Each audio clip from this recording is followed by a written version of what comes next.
Okay, so today's October 22nd, 2023, and my cat still is insisting on crawling on the desk here. So I want to welcome everybody. Today's going to be an open mic, and I hope you have several poems that you'd like to share.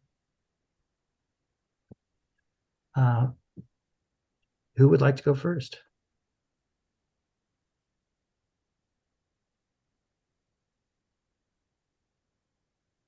Yeah, Linda, I guess I could.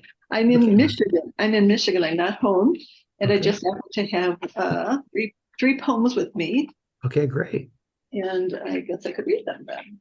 Sure. Okay. And we'll just make a note for other people that there's, for some reason, for people who are watching this at a different date, that your camera's out of focus. I always look like this. Capturing time and seasons. I spent the better part of the day lost in memories. I was viewing photos taken back in that era when one used film and had pictures developed.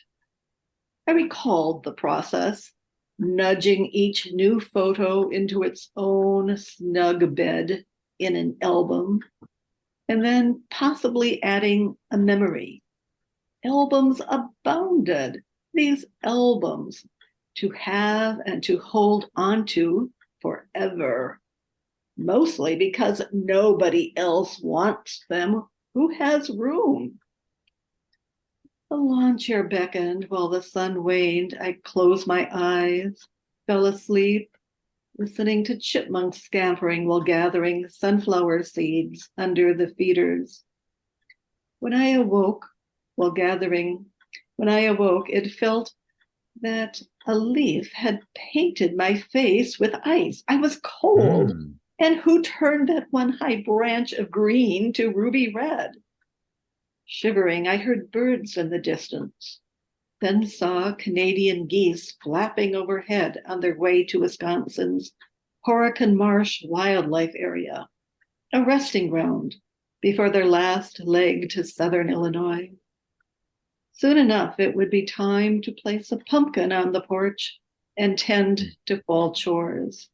But for now, time to watch geese and reflect upon those years held captive in albums. What do you do with all those big, bulky photo albums that from grade school and high school, depending upon how old you are? Mhm. I have a lot of old albums. Okay. November. I've grown accustomed. I've grown accustomed to your ways. I've grown accustomed to the dark and how early night begins. I've grown accustomed to the time that ticks along from 4 p.m. till dawn, the sun declining, my curtain calls. So it's a pattern with me now, the snapping on of every lamp. I was so happy during the day, and yet I've grown accustomed to the night, accustomed to its songs, accustomed to just how long November erases light. And the last poem I'll read, October, Verge of Dreams. The hummingbirds return for one last bedtime snack at the feeder while plotting their late October migration. Too quickly, the day slides into dusk, while red and orange maple leaves merge into a gray haze. Frost tips the grass as ghosts float out between trees to reenact scenes, trying through eternity to get the words right. That first greeting, the final goodbye. Thank you. I'm done. Mark's captured some of the phrases in some of your poems there in the chat. Linda, we'd like to have you to be the guest reader sometime. Okay. How long are you going to be there in the up in the We're east? well, this is we're in a home that my parents lived in, and now my husband and I use it for our cottage. We live in Wisconsin, and we're in the Upper Peninsula of Michigan tonight. So Mhm. actually, we're gonna. We close we close the house down in the winter, so I'll be home for the till next spring. Okay. Let us know. Let me know when you'd like to be a guest reader. Okay. Thank you. Thank you. You bet. Dan, how about you?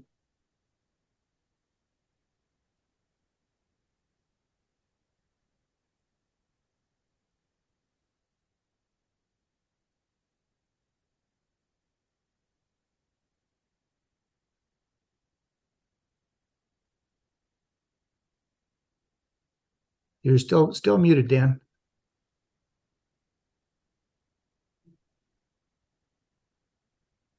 Can you hear me now? I can hear you now. Okay, I didn't really mean what I just said. Uh, um, if you were to look at cities across the United States, which city would remind you most of Edgar Allan Poe? Gave myself that challenge.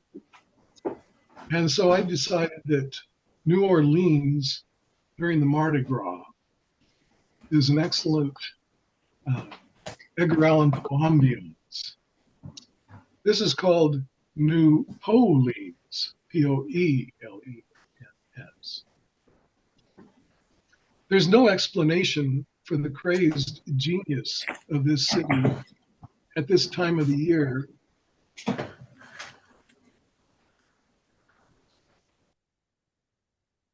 But that the spirit of a crazed genius suffuses it.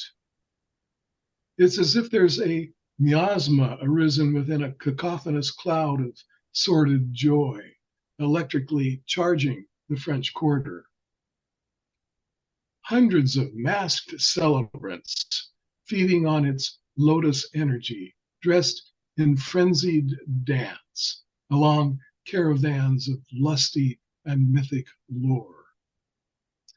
These, the bacchantes of Eddie Poe, amethyst, emerald, and golden blooms arisen from and over his fecund grave.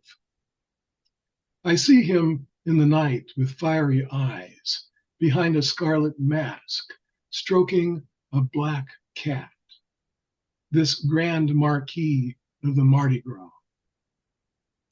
I see him lurking around the corner on Magazine, or hovering off a scrollwork gallery on St. Charles in throbbing darkness.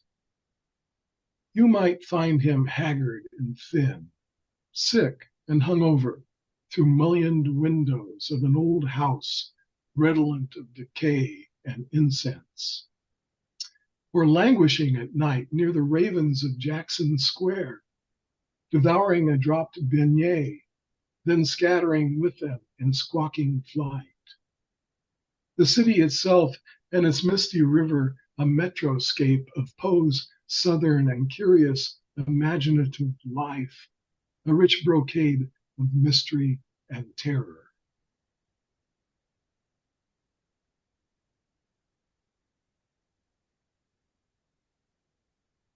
Thank you. New Orleans feeds your pain, Edgar, feels your pain, Edgar, but chooses to party and forget about pining over lost love or lost anything else. But then you know that. In fact, you prefer it that way. You own New Orleans, Edgar Allan Poe. You're the only one not twitchy about some spooky guy watching you through dried alligator heads hanging in the window of a voodoo shop. Thank you. Thank you, Dan. I saw a play in Nevada City called Nevermore, and it was kind of it was beautiful. It had sort of key moments in Edgar Allan Poe's life, as well as enacting some of his poems dramatically. Just exceptional. Oh, I'd like to see that. Such a talent and such a tragedy. Yes.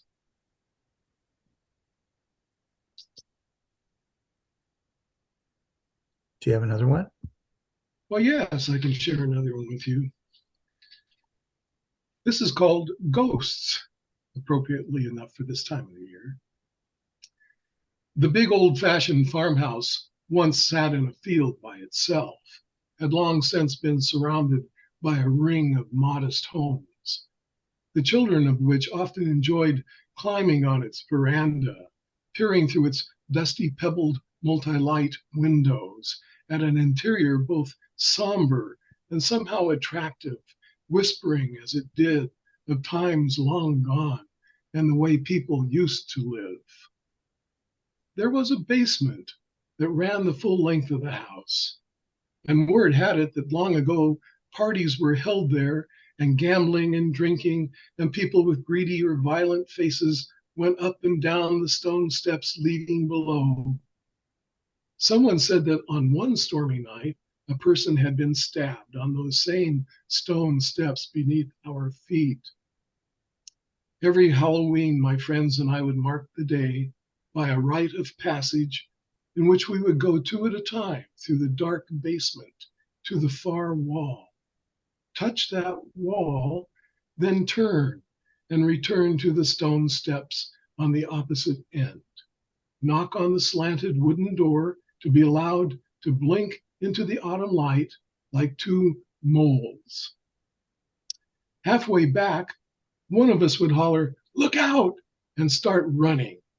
Both of us scrambled through gloom, convinced long, sharp fingernails were cleaving the air behind us. Other boys would gather around asking what we'd seen, and we'd respond with torrid stories of witches and goblins and close calls under the moldy flooring of that old house. We didn't tell them of a shadowy figure in a bowler hat, or of a lady with long flowing hair floating in the corner, nor did we describe the muted rumble we'd heard of a Model A Ford. Thank you. Thank you, Dan.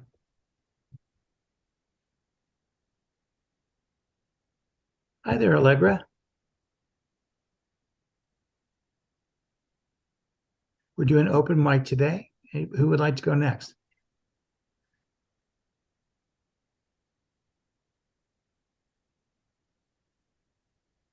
I guess I can. Okay. Written yesterday, last night. Wow. Poem power.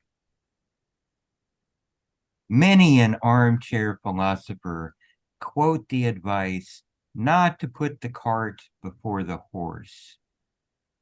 The thought occurred not to put the poem before the stewing of the ingredients either, and so I put down the notebook and pen onto their favorite reading spot, the black ottoman, and reclined myself upon mine, a gray couch overflowing with pillows.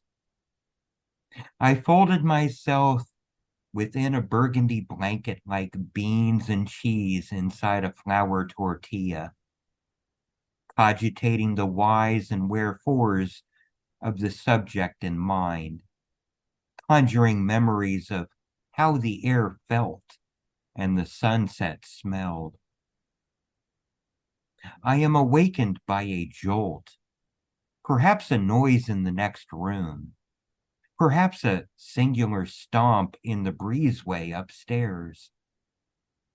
What matters is the off-kilter glare of floor lamp in the 4 o'clock position in the corner of my right eye, and the buzzing of refrigerator motor behind me, which conspired with crick in neck and tinkling left shoulder and arm, twisted as it was underneath this fuzzy body.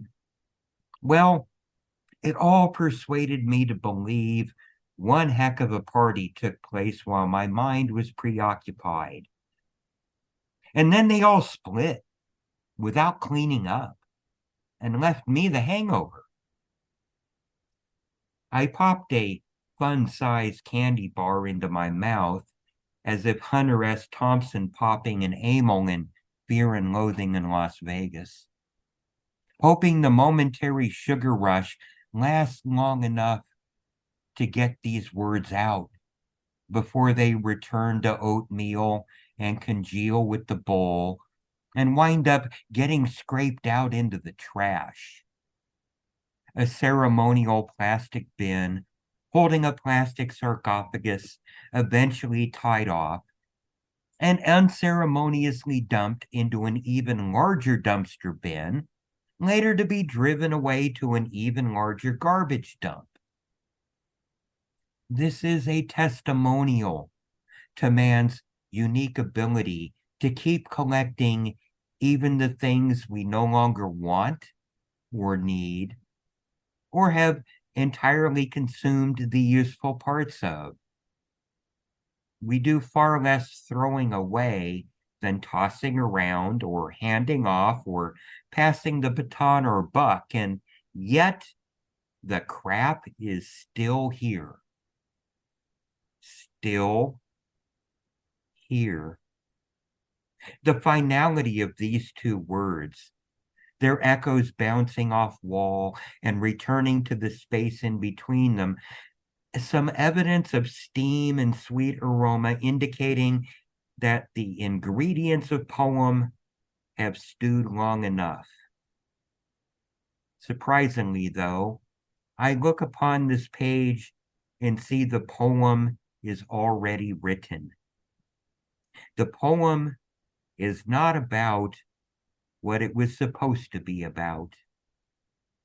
Perhaps I should take these poem power naps more often.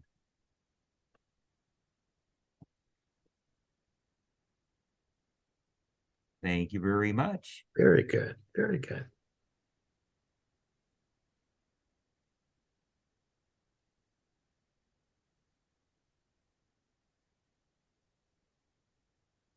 Unless you're waiting for me to do one more.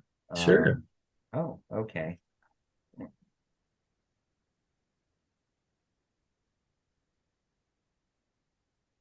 I think I did that one last month.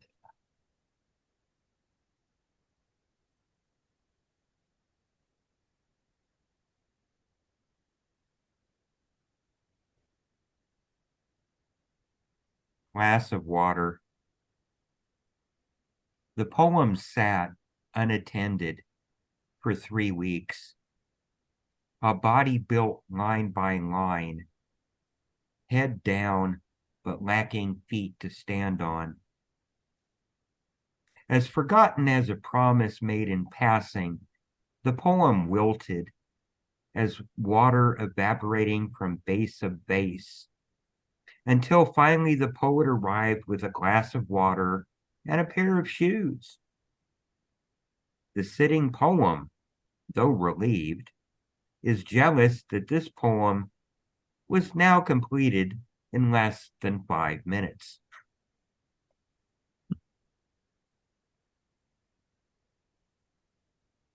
Awesome. Thank you. Thank you. I have a kitty at the door. Hold on. Okay. Okay, Sassy, come on.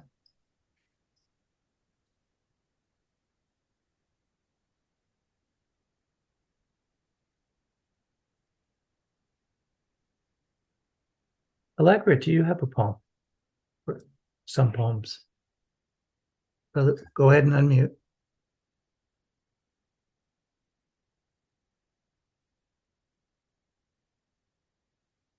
Go ahead and unmute, Allegra.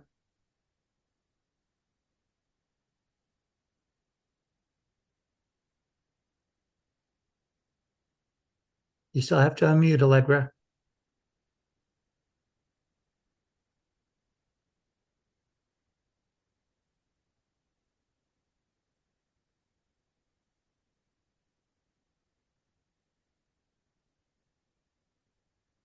Should be in the lower left hand. There we go. All right. I finally did it. There we go. Terrible things are happening. Terrible things are happening outside. Poor, helpless people are being dragged out of their homes. Families are torn apart. Men, women, and children are separated. Children come home from school to find their parents have disappeared. And this was written by Anne Frank, that January 13th, 1943. News report, August 7th, 2019. In Forest, Mississippi, ice storms Koch food plant. 700 workers, arms bound in zip ties, taken out, loaded on buses, families separated, children stranded at schools and daycare. Some go home to find their parents have disappeared. Later that day, 300 parents released with ankle bracelets. The community paralyzed with fear. No one dares go out. No one dares to spend money. It just sounds like the Middle East to me nowadays. Before that day, the El Paso shooting. The man admires Trump, seeks glory by attacking the immigrant menace. A local Walmart installs an armed guard. But who will protect us from ICE? First, they come for the immigrants. Terrible things are happening inside America. And now I'll go to something completely different. One about my childhood in Wisconsin. Long ago in Wisconsin, I, by way of kingdoms, was queen of the haylofts. Stacks of hay piled high on both sides of the driveway that led to the hay barn on both sides. That led to the hay barn with a steep ravine to leap across by using the hay rope hung from the ceiling. First the climb to the top of one loft with rope in hand, then the leap into the apex of the swinging arc, holding on to the rope.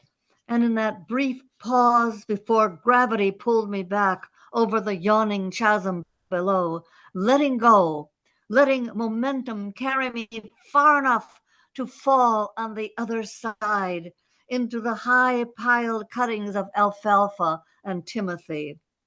Queen of the haylofts, I stacked and pitched with the best of men, pitting my strength against theirs in the work to be done.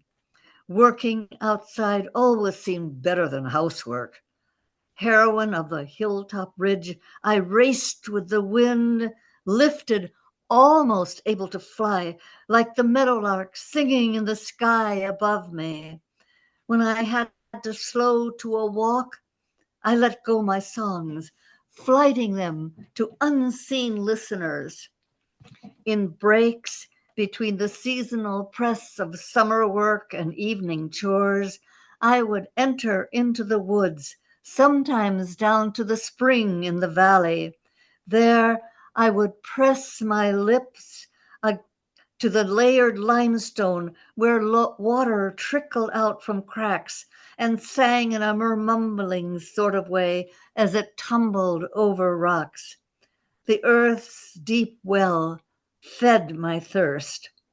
Once, above the open fields, an airplane seemed to come closer and closer. I dreamed of forced landing because it had run out of gas. Dreamed of bringing fuel for them from my father's tank. Dreamed of flight. Do you have time for more? Sure. All right, let's see. Oh, this is so current. How many have you been watching Venus in the morning sky?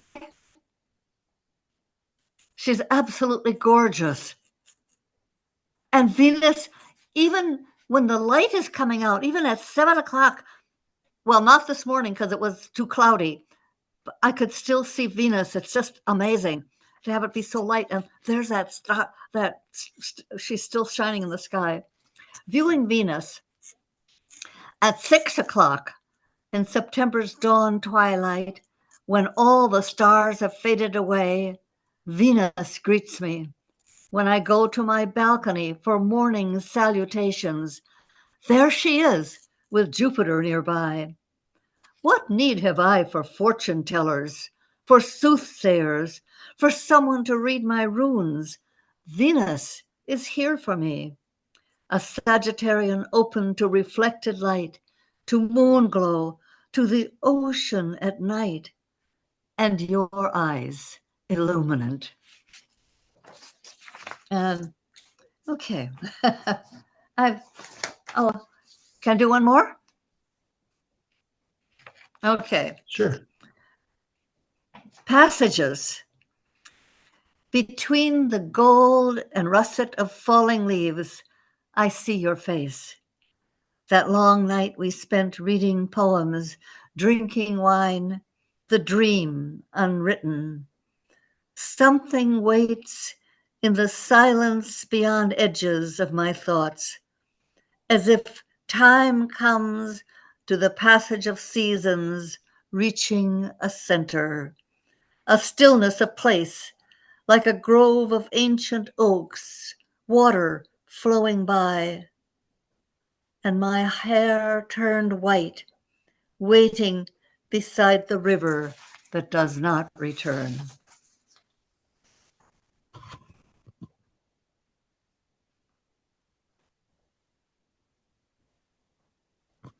Thank you, Allegra. Those were wonderful.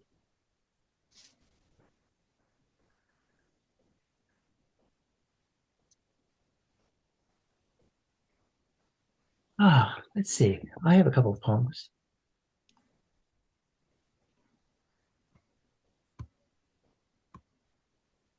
This is one I wrote about my late son. He was someone who enjoyed spitting fire and spitting poi, which is where it's a Polynesian practice where you have it looks like an incense that you would use, burning incense in Catholic Church or Greek Orthodox Church, and you spin that in a variety of different fashions. And he used to say that that was something that helped him to feel centered and calm.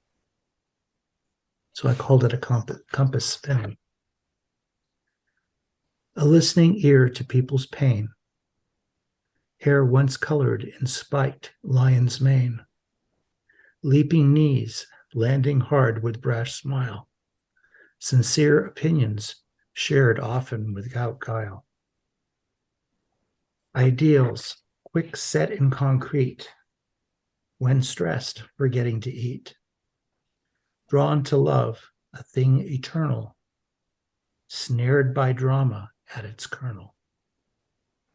Black book filled only with client needs.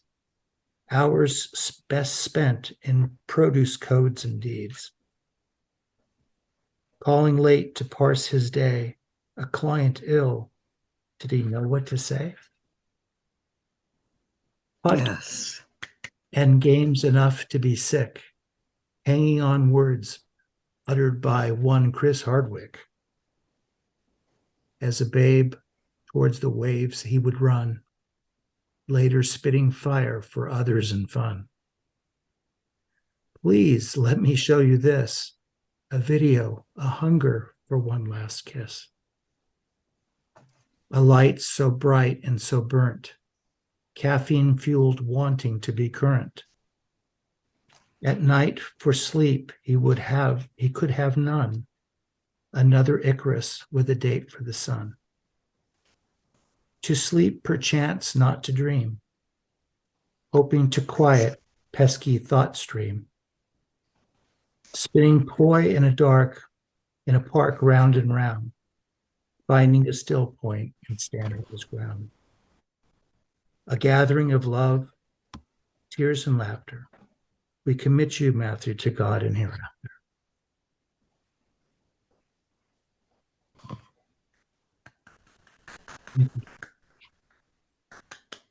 Thank you. So I have one final one. This is for a friend of mine. I met when he was 13 years old. He was through a Big Brother program in Arlington, Virginia. And we maintained a long relationship. It's like a son to me. And he passed away recently in Flagstaff, Arizona. And I was able to go out there and spend the final week with him. It's called Final Steps in a Life's Journey. His head nods in and out of sleep. Thoughts and emotions running deep. Mattress whirs first up and down. Waiting for God in new hometown. A hiss of piped air flowing in. Zoom talking with next of kin. Life recalled with smiles and sighs. A prelude to the final goodbyes. Inside the tumors press and steal nutrients from his meager meals. Waves of pain come and leave. A blood pressure cuff adorns his sleeve. A chaplain's prayer with held hands, struggling to see the Creator's plans. Love and blessings are shared with all. Hugs complete the chaplain's call. For the nurses who gave above and beyond, we feel a particular bond. The years they work and to train, with pills and potions, they mitigate pain. To ease and comfort their patients' backsore, they would turn, cushion, then do some more. The food trays, drinks, and alarms quelled. The visiting hours they kindly upheld.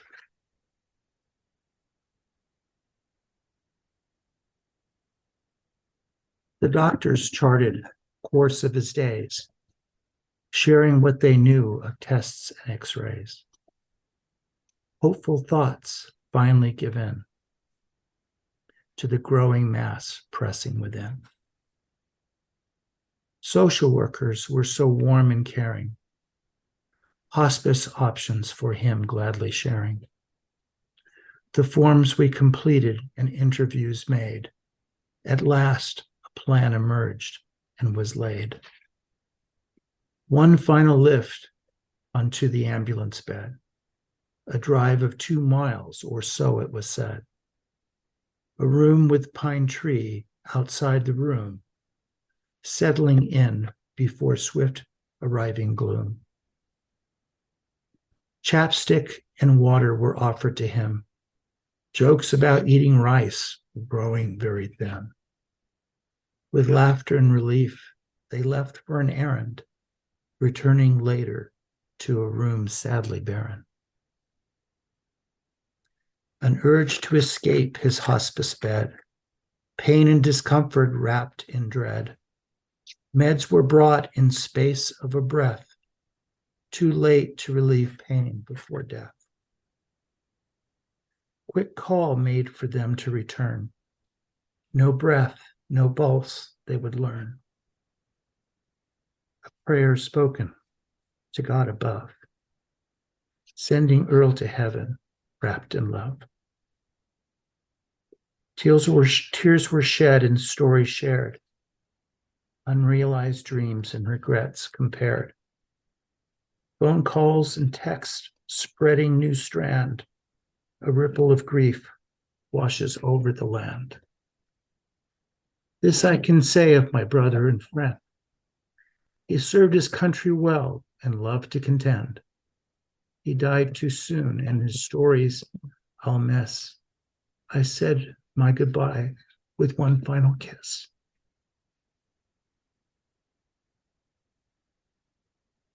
Thank you. Yes, I'm in a maudlin space today.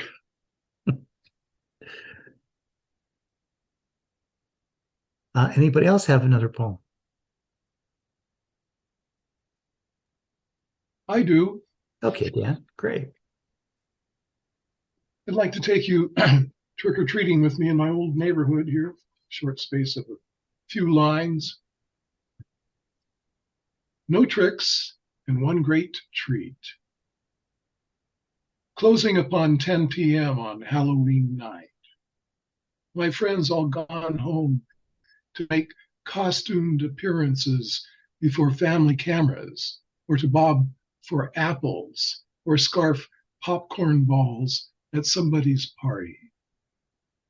I was weary from my long day into evening, wet in my pirate outfit with molded plastic mask, but unable to stop just yet. I was on a quest, you see. I was in search of that one huge treasure trove for bragging rights. At school the next day, that one Snickers and Butterfingers bonanza, that one huge candy blowout at Trick or Treat's quiet end. It was difficult now to find places with shadows on curtains, or even with lights on. There was one modest little cabin I thought I might try, one light bulb dimly aglow inside. The lady that opened the door was very old and stooped, but she was kindly and no crone. She once gave me a can of kidney beans for a scout's food drive, smiling as she gave me her dinner. I looked around her one-room cabin from her door. An old couch, a wooden table, a lamp with one bowl. Kids grinned from Kmart frames hung on the walls. Trick or treat sounded so stupid, even to me. She smiled once more and held up a thin hand as though I should wait a minute.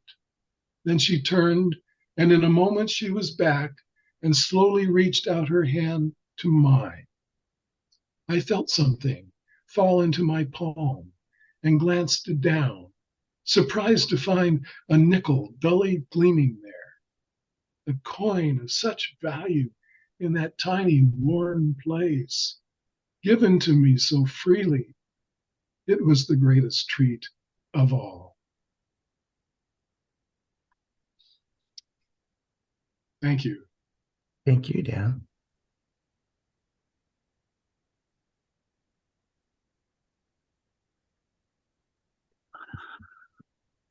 Well, this was a wonderful, this was a small and intimate group, but a wonderful group.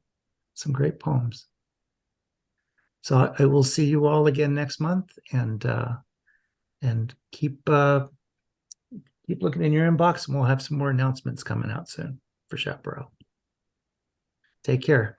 All right. Thank you too, for your Rick. lines. Thank you. Okay. Thank you for your lines, Rick. Thanks. Okay, take care. Yes. You too, Rick. Bye-bye. Bye. Bye.